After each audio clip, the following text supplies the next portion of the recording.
Well, hello, everyone. Thank you so much for coming to today's session. My name is Jeanette Hickel, and I work at the UNT Career Center. I'd like to take a few moments to introduce today's guest speaker, Robert Maxson. Robert is the coordinator of talent acquisition and retention for Aurora Public Schools, located in metropolitan Denver, Colorado, has facilitated the launch of thousands of careers in education.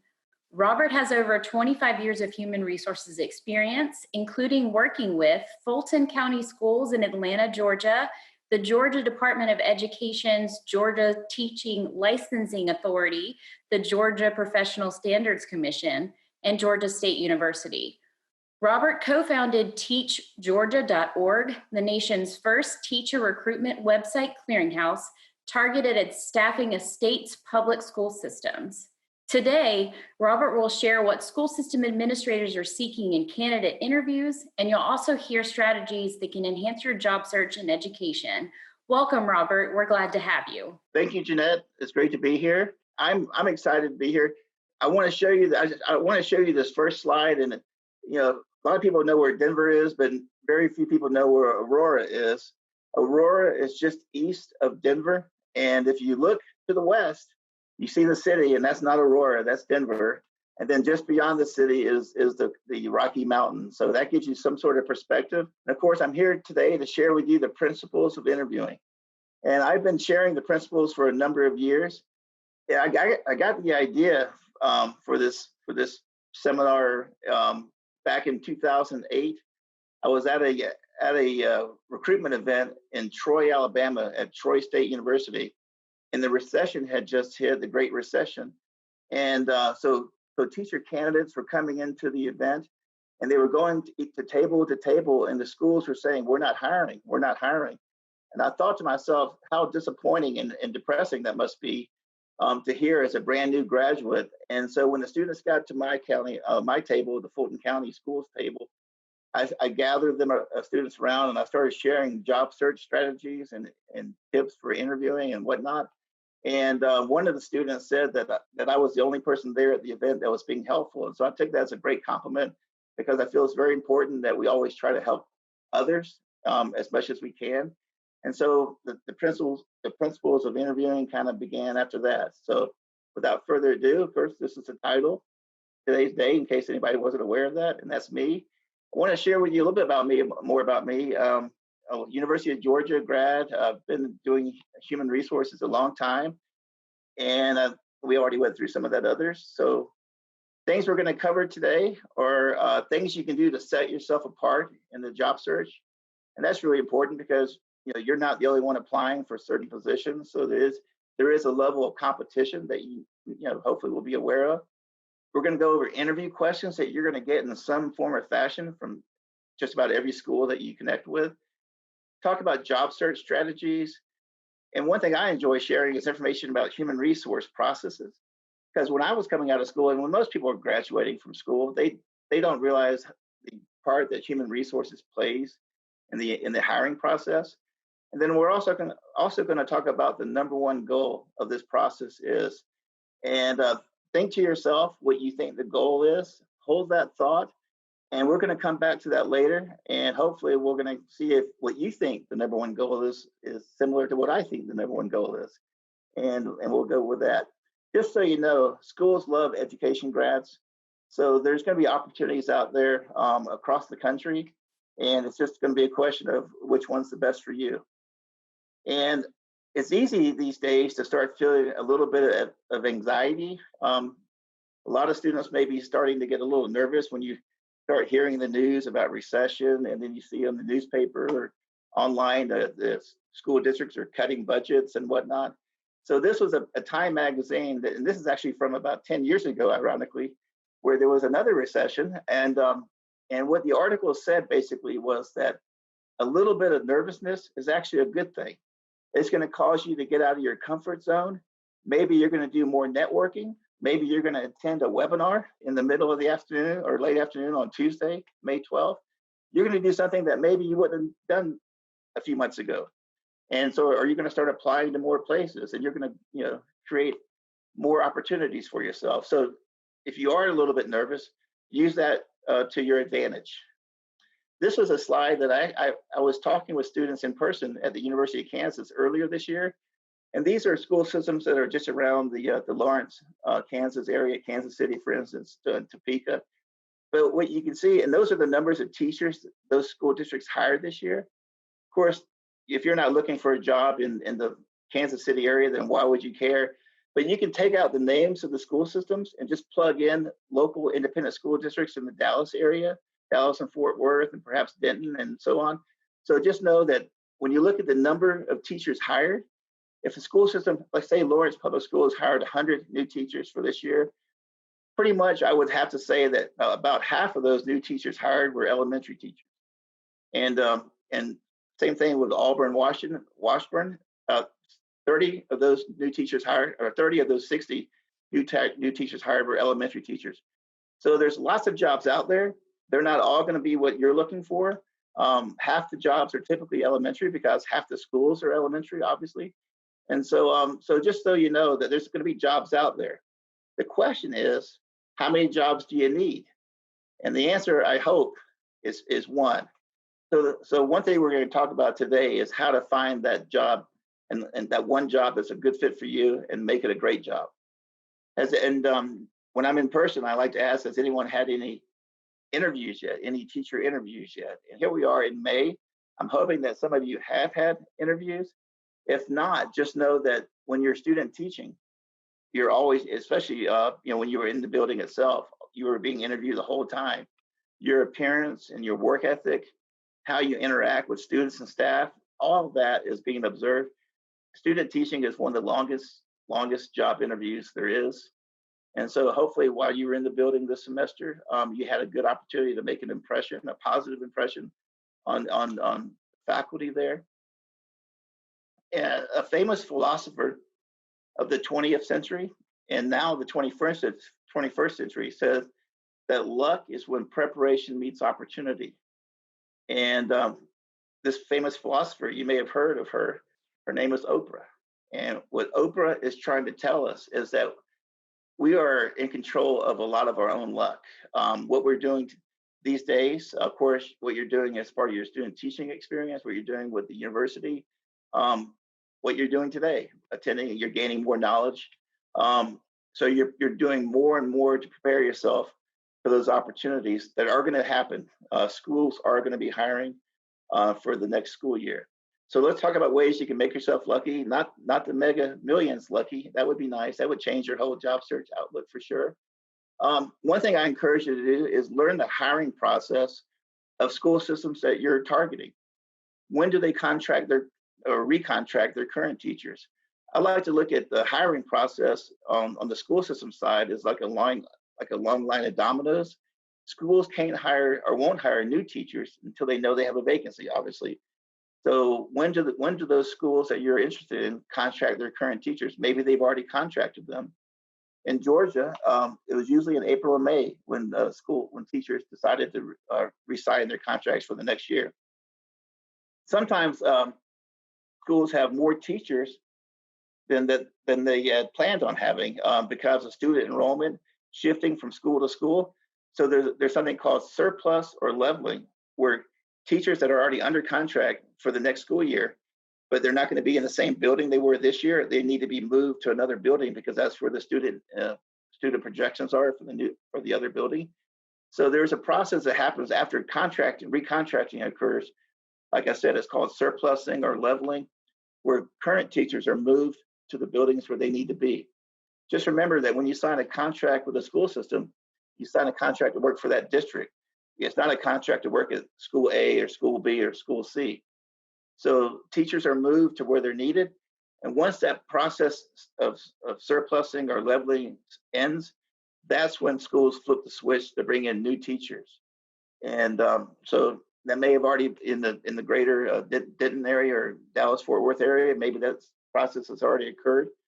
And that's a good thing. So learn hiring processes. And just so you know, if friends of yours graduated in December of 2019 and they were hired in January, typically those contracts are end dated. They're not automatically given a contract for the following school year. It's not because they're not doing a great job. It's just that typically administrators feel they have not had sufficient time to evaluate them as new teachers. So they may be offered a contract for the following year, or they may not. It will vary from place to place. What can you do? It's ITMT.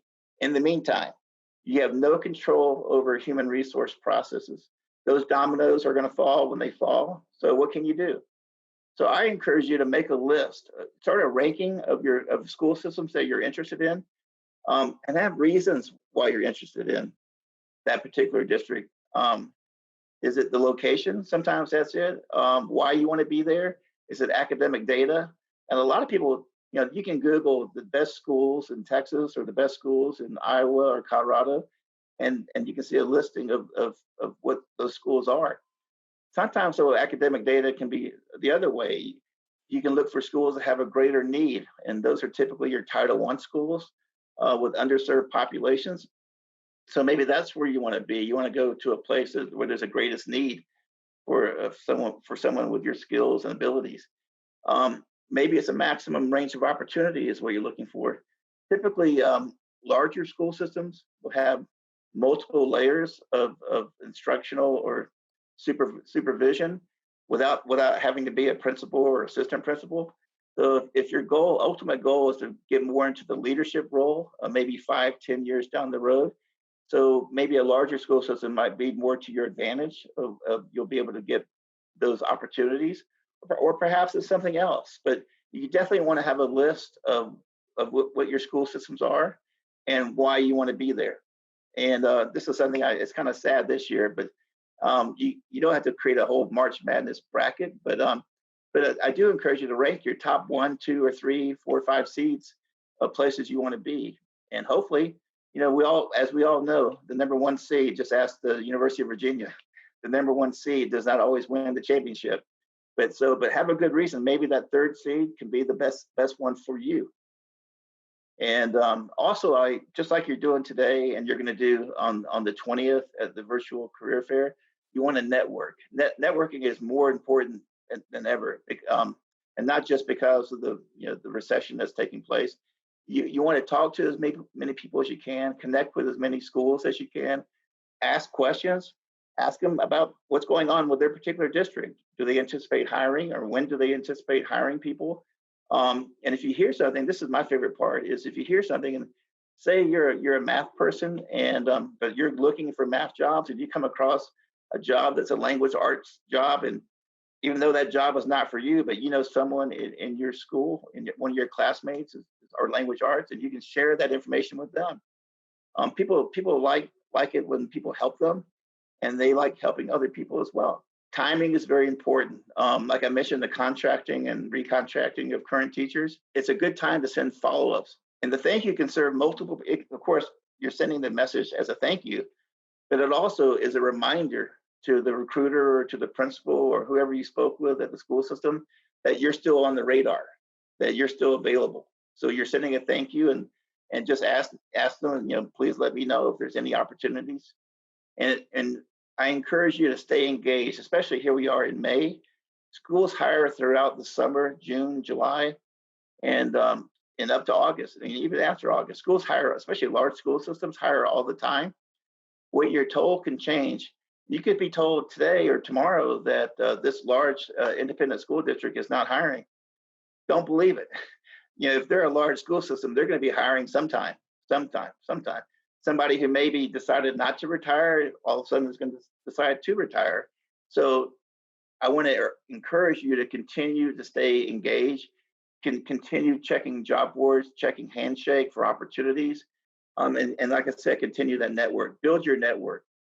When I graduated from college, you basically work where you live. In my intro, you heard all those mentions about Georgia, where all those Georgia jobs were about within 5 or 10 miles of that dot there. That dot I call the city of Atlanta. So all my jobs were like right there in the same neighborhood, just about 5-10 miles apart. But nowadays, things have kind of changed with college students. You live where you work. And so there's opportunities. Of course, Texas is a huge state. There's all kinds of opportunities in Texas, but there's opportunities elsewhere as well. So it's up to you. Like I said, you're in charge of your job search, And so you're going to be able to find opportunities wherever you look. The question is, where are you going to look? I encourage you to be flexible as well. When I was at Fulton County Schools, school had already started. It was like mid-September, so we were pretty fully staffed. And but all of a sudden, a vacancy came up in South Fulton, and so I checked our database, and there was a recent graduate from Mississippi State University. One of the things I didn't mention in my intro was that I'm originally from Jackson, Mississippi. So I always try to help Mississippi people out when I can. It's just my way of giving back, I guess. And so I looked in the database, and there was this recent grad from Mississippi State. So I reached out to her and said, "Are you still looking for a position?" And she said, "Yes." So she went and interviewed for the position in South Fulton.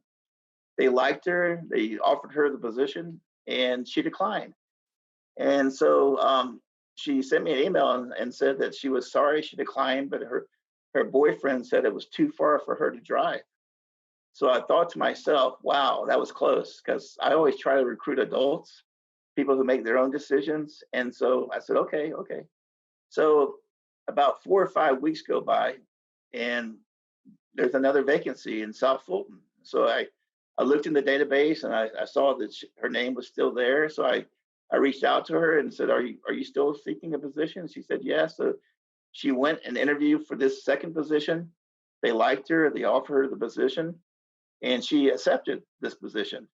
I guess the moral of the story is that the second position was further from her home than the first position was. So it's amazing what 4 or 5 weeks of job searching will do to make you more flexible and maybe drive a few extra miles for that position. So this is an email that she sent me, and I liked the email, but of course, I never told her that because she was from Mississippi, I was giving her the Mississippi treatment. But anyway, so it just, like I said before, and I'll probably say it again, you are in total control of your flexibility. Your next job could be like right down the street, or your dream job could be right down the street. It could be on the other side of town, or it could be in a state a couple of states away. I just threw that in there. But one thing I also encourage you to do is keep a living resume. You're gonna hopefully by now you have your nice professional resume that's been fine-tuned, and you've had career services look at it, and anyone else that you want to get someone else to look at your resume. But the living resume is a separate document, and it's basically just a laundry list of your experiences or activities that could help you gain employment, especially experiences you've had working with young people. Maybe in middle school or high school, you help students with their homework. You're a peer mentor, or maybe you had a summer job where you volunteered working with young people, and because you only have so much space on your resume, it maybe didn't make it to your official resume. But you still want to make sure that you're aware of all your experiences you've had working with young people, because you never know when you're having the interview when you're going to be able to inject that experience. A lot of principals, of course, they're educators. They realize that the University of North Texas requires that you do practicums, observations, and student teaching. But one thing that most principals look for is what other experiences have you had beyond what you were required to do. And that's where you can show in your volunteer work or things that you did before college. And so that's one thing that can help separate you from other people. You also want to develop sound bites. What's your philosophy on education? If you don't have one yet, maybe now is a good time to connect with your cooperating teacher or your faculty supervisor, maybe other teachers where you're student teaching, and talk to them about their philosophy on education. What are your skills related to instruction and content? Especially nowadays where you're able to build your skills with Zoom and all other types of remote learning. That's going to come in very, very handy. And there may be even questions in the interviews about remote learning. So be able to talk about those skills that you've developed. Have you had a memorable lesson or event as part of your student teaching? You're always going to get the question, tell me about yourself. It's kind of a trick question. Keep it brief and to the point. And you don't want to do your life story. Just talk about what led you to want to become an educator, and also a soundbite about building rapport with students and your peers in the building. That's very important. The two most important references, obviously, are your collaborating teacher and your faculty supervisor. If you can have other references, of course, but principals want to see people or want references from people that have seen you teach. And so that's important as well. I mentioned at the beginning of the presentation about the number one goal. And the number one goal, a lot of times people say is to get a job. And sure, that's an outcome. That's definitely an outcome. But then I like to think the number one goal is to get as many interviews as possible. The basic interview, it's you and the principal. Some school systems may have a panel type of interview, which we'll talk about. In Aurora, our interviews consist of the principal and at least 2 teachers from the building, and sometimes the assistant principal or another person. But there's always going to be 2 teachers that are part of the interview. So the number one goal is to get as many interviews as possible. That's the way that you're going to ensure that you find the right fit for you. Every school is not the same. It's not the same building. It's not the same place. And you're always going to be you, but the schools are always going to be them. The important thing is that you find the best place for you. You're going to have flexible, open-ended questions, which we'll talk about. Remember that you're an active participant in the interview. You've been studying education for 2 or 3 years or more. So this is a great opportunity for you to exchange ideas and have a conversation. And also remember that you're interviewing to be a teacher, so have that teacher confidence in the interview. Of course, in the interview, you don't want to do anything that's going to be distracting. Of course, not that you would, but surprisingly, people still do that. And I find that, wow, at least it makes my job easy as the person interviewing. It makes it easy. Be aware of your nonverbal communication. Smile and be engaging. People want to hire somebody who's friendly, who's pleasant. They're going to be around you for 40 plus hours a week, so you want to be a positive energy in the room. In the interview, you're going to want to discuss your strengths as they relate to teaching. If you have a portfolio, you can certainly send it to them if it's online, or share it with them. But don't ever feel like you have to force somebody to go through your portfolio. And of course, in the interview, you're going to have a chance to insert your sound bites that represent your individuality. And I can't say it enough. You want to be yourself in the interview. Like I said, questions, tell me about yourself. Talk about your educational experiences that led you to want to have a career as a teacher. A lot of people say, I love children, and that's great. I have 2 sons. One of my youngest sons just graduated from the University of Georgia last weekend at home. And so anyways, so a lot of people love children, but having a passion for teaching is the most important thing, because there's going to be some students that you enjoy being around more than others, for sure. Sample questions. Why do you want to be a teacher? This is an opportunity to distinguish yourself. Talk about your varied experiences working with young people. Keep your stories brief and to the point. When did you decide that teaching was going to be your path? And always keep it real, because principals have that 6th sense. They can tell when something's not real. What are your strengths? Describe your strengths as it relates to teaching. And like night follows day, what are your weaknesses? I was on an interview panel for a human resources position a number of years ago, and we were interviewing this retired Army colonel, had a very impressive resume. And so we got to the question about tell us about any weaknesses you have. He said that he had no weaknesses. And I kind of just nodded to myself and go, okay. The first thing that came to my mind was that his weakness was humility, because everyone has something they need to work on. Every principal believes that someone has something every principal believes they need to work on something. So what you want to do is use this as an opportunity to highlight something that maybe when you're a student teaching or during one of your practicums, you got some feedback from your cooperating teacher or your faculty supervisor that say, hey, maybe we should try doing it a different way. And so you did it the different way, and you practiced and you got better at it. And that's the whole point of this question, is not what are your weaknesses, but how do you take feedback? How do you absorb what someone's telling you? Maybe it's constructive criticism. Maybe it's you don't think it doesn't feel like constructive, but it's criticism. Maybe just plain criticism.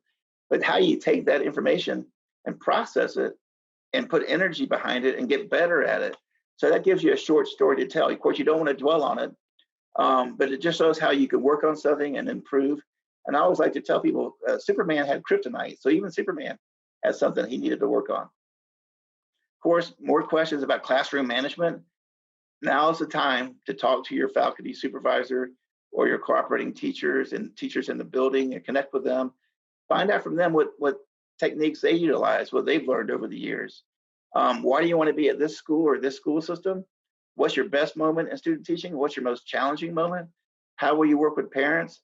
Parents can go from overly involved in school related activities to underly, having almost no involvement in school. So how are you going to work with both types of parents? And what is your ideal job? And you always want to be a little careful with that, because if you really want to teach kindergarten, maybe say primary. I want to teach primary, kindergarten, first grade, second grade.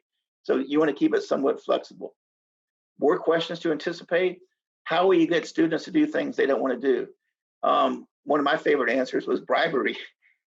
Maybe find out what they want, and maybe you can work out some kind of arrangement. And but find out what they enjoy doing, and what strategies will you use to make every minute count for learning in the classroom. So many principals believe in bell-to-bell instruction. So this is where your organizational skills, because when the students come into your classroom, there's going to be a process that they're going to be familiar with, and so you're going to maximize instruction from bell to bell. Of course, I mentioned the panel interview earlier, and this is the fun one for me, because there's usually multiple people from the building: principal, assistant principal, department chair, maybe some other teachers like we have in Aurora. But typically each person in the panel asks you one question.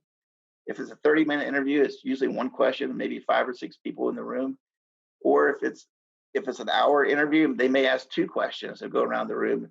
The important thing is, just like you would in your classroom, make eye contact with each person. Even though you're answering one person's question, answer it to the whole group. And also be aware of your clock management. If there's, they say is we have 30 minutes, we have 6 questions, and then we want to give you a chance to ask questions as well. Don't spend an inordinate amount of time answering one question. Know that you need to go through and answer all of the questions. So definitely be aware of the clock as far as in your responses. Of course, in the interview itself, you need to stand apart from the other interviewees. And I can't emphasize this enough. It's attitude is as important as aptitude. Your certification, your degree will get you in the door most anywhere. The doors will open. And now it's just a question of, are you the right person for the position? And it will vary from place to place. So a positive attitude will go a long way. You're going to have, especially if you're in elementary, in Colorado, you're certified to teach kindergarten through 6th grade. I'm not sure what it is in Texas, but in Georgia, it was K through 5.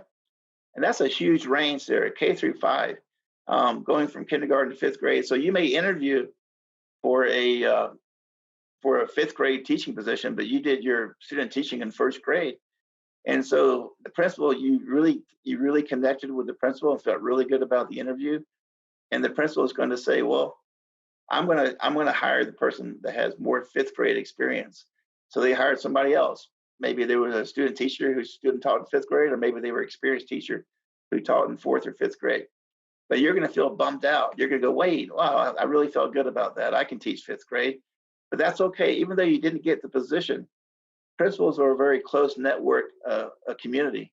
So that principal that you interviewed with for the 5th grade position is going to go to a meeting with another principal or have a virtual meeting nowadays, and they're going to learn at the meeting that one of their colleagues has a need for a 1st grade or kindergarten position or a teacher. And they're going to say, have I got a great candidate for you? And it's going to be you. And it's going to be the job that you didn't get is going to be the reason you get the job that you do get. So just know that that's why you want to have as many interviews as possible, because it's another way of networking, building your brand so that you're making a great impression on who you're interviewing with. And then they'll go out and they'll share your information. I don't know how legal it is, but they're gonna send your resume to another school and go, this is the person that you should hire. So just remember, it's not who you know, it's who knows you. That's why your networking is so important. Of course, you want to research potential schools. Do your homework. You think you're done with homework? Not hardly. When you go in for the interview, you want to check out the district website, check out the social media about the school system, what's going on. Typically, you can go to a state agency, whether it's the Department of Education. In Georgia, it was the Governor's Office of Student Achievement. but you can pull up stats on each school district, and each school, how many students are in that school or in the free and reduced lunch program, how many students are in the gifted program. So you can pull up a lot of data and learn about the school. Of course, you don't want to memorize every data. As soon as you memorize data, somehow you're going to get it wrong. So you just want to have a general idea of what's going on in the school. Are the test scores going up? Are the test scores going down? Are there reading scores below district level or below state level?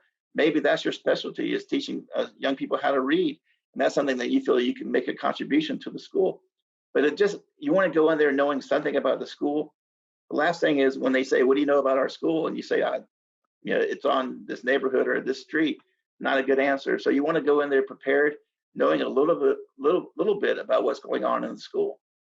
Of course, applicant tracking systems. Just about every school system has an application system. In Aurora, we use AppliTrack. AppliTrack is used across the country. The nice thing about AppliTrack is that once you complete the basic form, you don't have to refill out more forms. Each school system may add something to it that you need to complete, just tweak it a little bit. But so applicant tracking systems are important because you've got to apply for positions. The resume is something you upload, but you got to complete the application. And so once you submit your application, it goes into a bucket. And I like to call it the HR bucket. So there it sits. Your application sits there until somebody, a principal or HR person, goes in and pulls your data out. And there's different types of job postings. So when you apply, you're attaching your application to a posting. The two main types of job postings are the individual school posting. Like this is a job at Park Lane Elementary School. So you're applying for that specific position. Or there might be a general pool posting where the pool posting is open from January to June. So it's 6 months where people are submitting their application into this bucket. And so those are the two main types. The individual school posting is usually only open for a week or so. So if you check a website once a week, you probably won't miss anything. The pool posting is open for 6 months. So you think once you submit your application in January, you're done? What I would encourage you to do is go in maybe once every week or two, make a small change on your application and save it. And what it does, it gives it a fresher application date. So even though you applied in January, everybody that came in after you applied, and your application dropped chronologically down further and further into the bottom of the bucket. But if you go in and change, make a small change and save, the fresher application date will make your application rise up higher in the bucket, so that it's easier to find. So that's one thing I would encourage you to do if you apply to any general pool postings, is update your application periodically so that it's closer to the top. Those are arranged, like I said, chronologically, so you want to be near the top. Another thing to remember is that all jobs are not posted. If you go to a website and you see that there are no jobs posted for whatever you're wanting to teach, you can do two things. You can leave, never come back, or you can go ahead and send your resume to the Human Resources office. Or if you're a high school chemistry teacher and the school has the school system has 3 high schools, you can email your resume to those 3 high school principals and let them know you're interested, and that you would have applied if they had a job posted, but they didn't, but you just wanted to make sure they had your information. Principals love it when people send them resumes. And so that's something you can do just as part of being proactive in your outreach. Of course, like I said, everybody has their own application process. I encourage you to keep a spreadsheet of your job search activities so that you know not just where you applied, but when you applied. So if you need to go in and update, you can.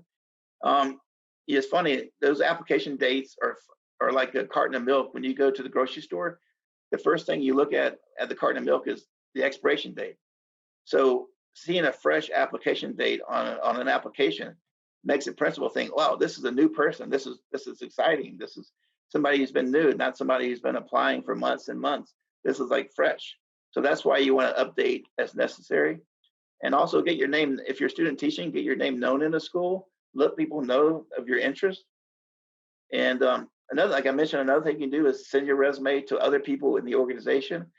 People send resumes to HR directors. HR director will send me, forward the resume to me, and then I'll forward it to principals, and likewise. So So don't feel like the only thing you can do is apply online. You can still network. The important thing though is if you do reach out to other people in your organization, make sure you address them by their name, not to whom it may concern or dear principal. Schools are pretty transparent on their websites as far as the names of the schools and the principals and the email addresses and people in HR. So it's really easy to put the right information in there, and it's even easier to put the wrong information. So check and double check, make sure you have the right name to the right school if you send someone an email. Of course, you don't do it every day. You do it once and then let them know of your interest and attach your resume. You definitely don't want to do it more than once. Of course, what schools expect are someone who's organized and detail oriented. People, teachers have to be amazing communicators. You're communicating with a wide variety of people, students, parents, and colleagues. Of course, for the interview itself, you want to be a little bit early, 5 to 10 minutes prior to the appointment. You don't want to show up 30 minutes or 45 minutes early. People at the office staff will think that you can't tell time.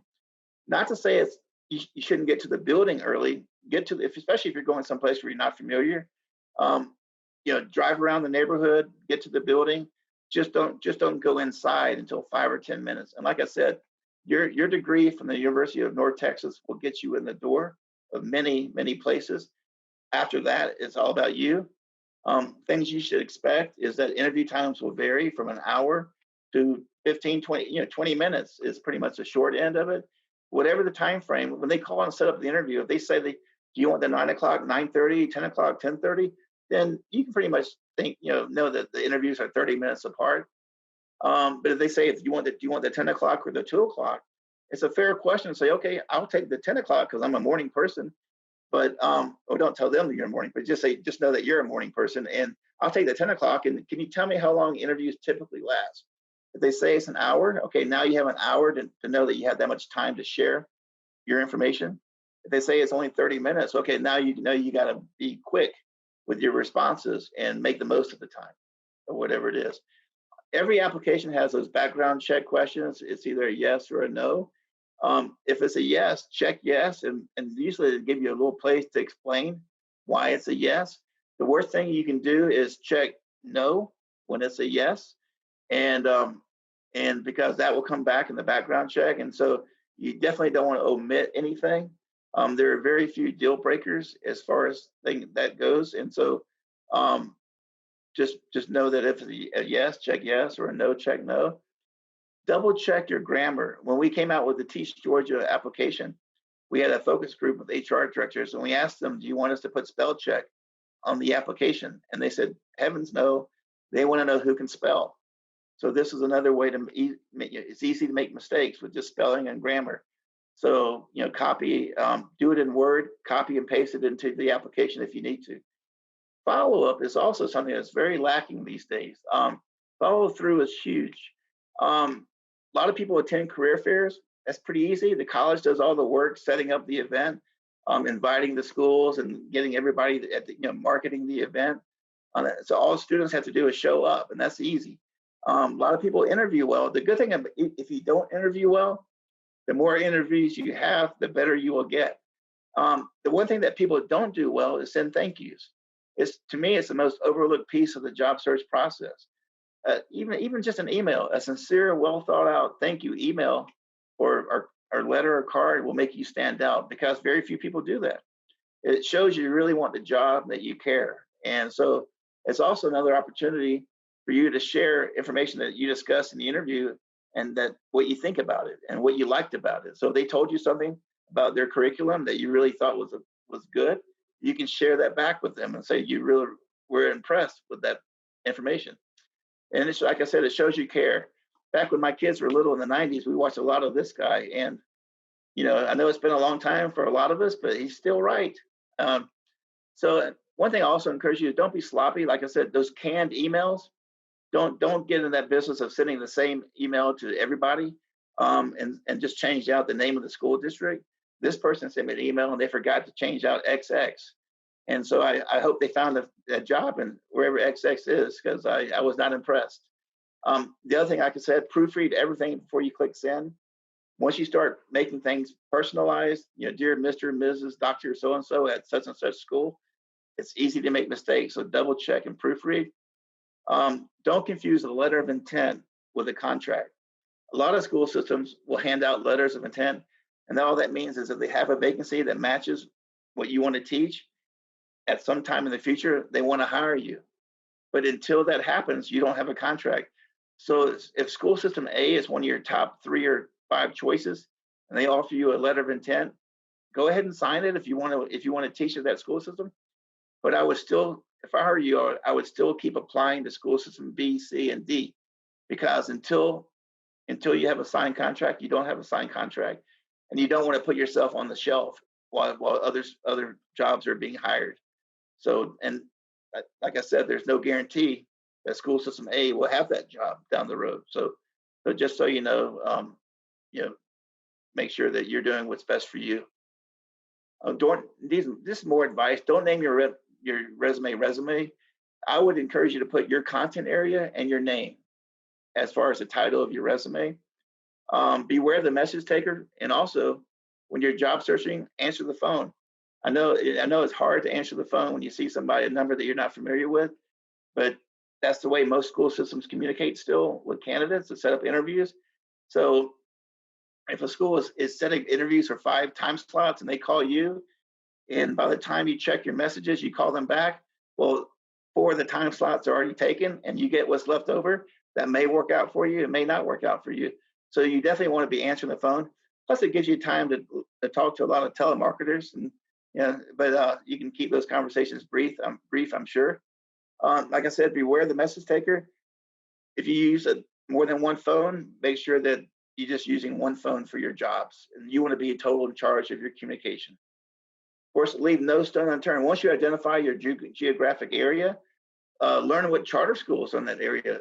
Charter schools do their own hiring. Public schools, like in Aurora, we have charter schools that are part of our district, but they don't utilize our human resource process.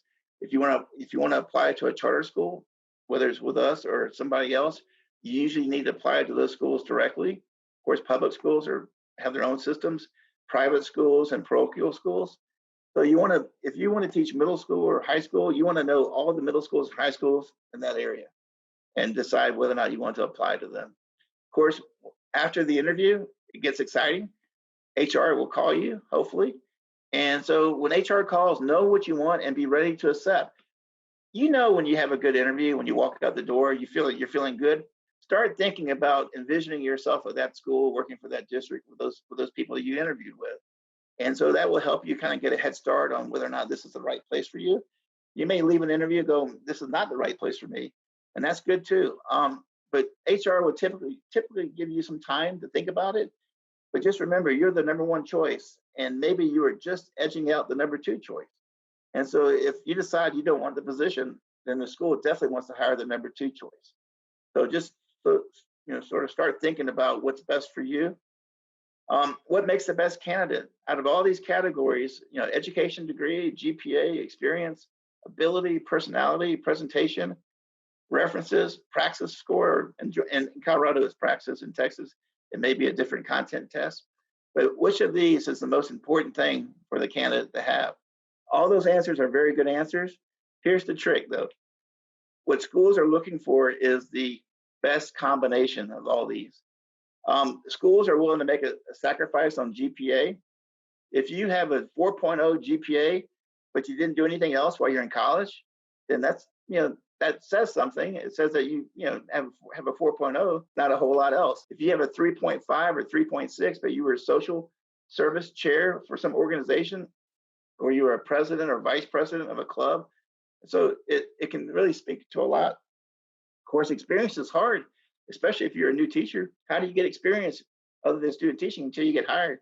Of course, and someone mentioned personality. That's one of my favorites because you can definitely project yourself as a positive person in the interview, and so that's where your personality can come in. People like being around other people that are energetic. References, like I said, test score is important. So all of that. So the schools are looking for the best combination of all that.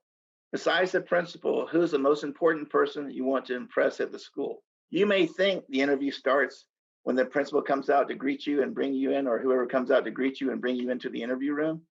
But no, the interview starts the minute you walk into that office. The office administrator is observing you, how you enter. I mean, there's, you're at a school, so there's going to be students in the office for whatever reason. There may be parents coming in to check out students. So how you interact, if the student starts asking you questions, how you interact with the student, like, the students will say, "Why are you here?" And you'll smile and you'll engage the student just like you would. But so the office administrator is observing all that, and so when you go in for the interview and you do your best at the interview, and leave the interview, and on your way out the door, the principal may walk you out to the door. After you leave the office, the principal's going to turn around to the administrator and go, "What you think?" So you want that office administrator to say something positive about you. Absolutely. Okay, the most important person in your job search is, let's see here, your collaborating teacher, very important person, your faculty supervisor, Robert Maxson, you, a school system recruiter or principal. Who's the most important person in your job search? You. And that's the exciting part about this. This is your job search. Career Services can assist you. You can go to the virtual fair next week, but it's all about what you're willing to do or you're wanting to do. You're in charge of your geography, your geographic search area. You're in charge of places you apply. You're in charge of following up with schools. You're in charge of networking.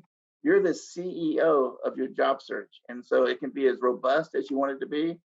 And so totally, it's yours, but you wouldn't want it any other way because that's the only way to find the right fit for you. Okay, the 5 Ps, and these are the five things that have helped student teachers find jobs for a long time. Passion. Of course, you wouldn't be pursuing a career in education unless you had a passion for education and a passion for working with young people.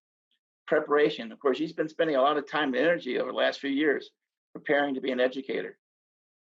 Patience. Of course, things don't always happen as quickly as we would like. Some small school systems may be hiring a lot quicker than large school systems. So that's their advantage, is that they may only hire 5 people or 10 people, but they're going to hire them quickly. So persistence is important as a new educator, because there's opportunities out there.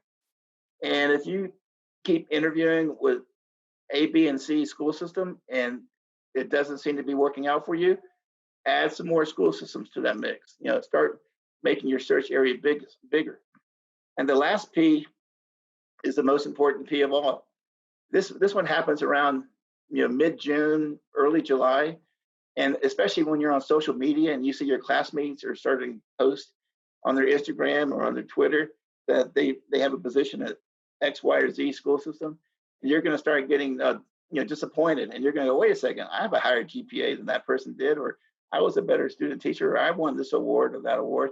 So the last P is the most important P of all: persistence. I know it looks like the 4th P, but it kicks in the summer, midsummer, June, July, and just know that schools typically start in August. And like I said at the very beginning of this, there's opportunities throughout the summer. People change their minds. People decide to retire after all. So stay engaged. Keep applying. That when you get to that point where you feel like you can't apply anymore, that's when you need to increase your activity, your job search activity. The number one goal of the job search process, like I mentioned earlier, is to have as many interviews as you need to find the right job for you. Job Search 2020, it's going to be unique, but you can do it. And there's my email address. If anyone has any interest, if I can help anyone, I'll be happy to help them as well. And give you a second to jot that down if you need to. And thank you and good luck. Any questions? While we're giving them an opportunity to maybe ask some questions of you, I had a couple that actually came up for me. And so in thinking about so we're doing this career fair on the 20th, and most of the hiring probably will happen in May, but most of the starting dates for those students may not be until August or later. What is your advice for students to help them maximize that time between when they're hired and when they actually start their new role? Well, that's a good question. A lot of places have professional development, and I would continue my homework as far as studying on classroom management. Classroom management is really the one thing that we hear from new teachers. that they had the hardest time, implementing. So I would start, connecting with educators that and speaking with them about those types of activities, and just kind of preparing. Of course, you want to enjoy your summer, enjoy your summer, and just prepare, just continue to prepare. And if you know things that can reach out to the professional development office of the district and start looking at the curriculum, and that way you're more ready for that first day. Great. That's great advice. Oh yeah, we just got one in. So Robert, what are ways to make a resume stand out? Are there like certain keywords to use, or what would you suggest? The main thing I've been seeing recently is that people put their education toward the bottom, and you really want to have your education near the top of your name and all that, your contact information, and then education, and any if your GPA, of course, is over 3.0, you always want to throw your GPA on there.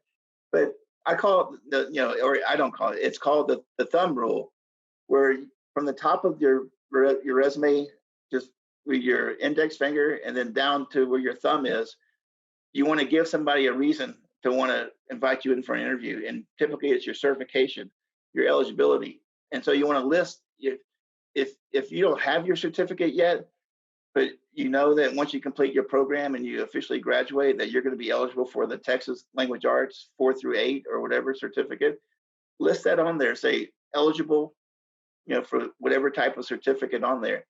And so that's one thing. And people tend to put their other work experience, they do it chronologically, but I would put my student teaching, my practicums, and my observations, I would bunch that under educational related experiences.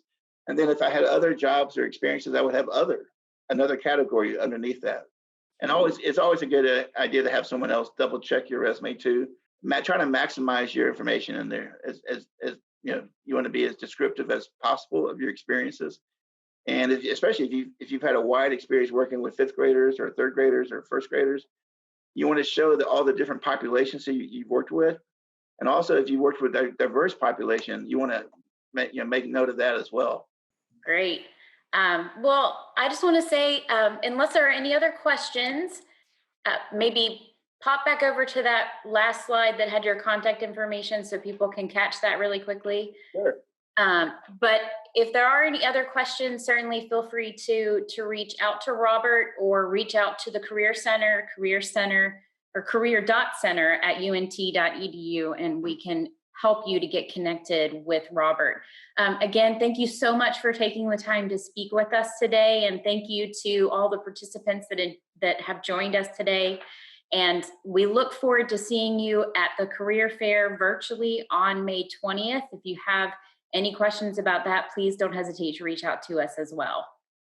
Will do. Thank you so much for having me. It's been a pleasure. Great. Have a great afternoon. And again, thank you so much. Thank you. You too. Take care.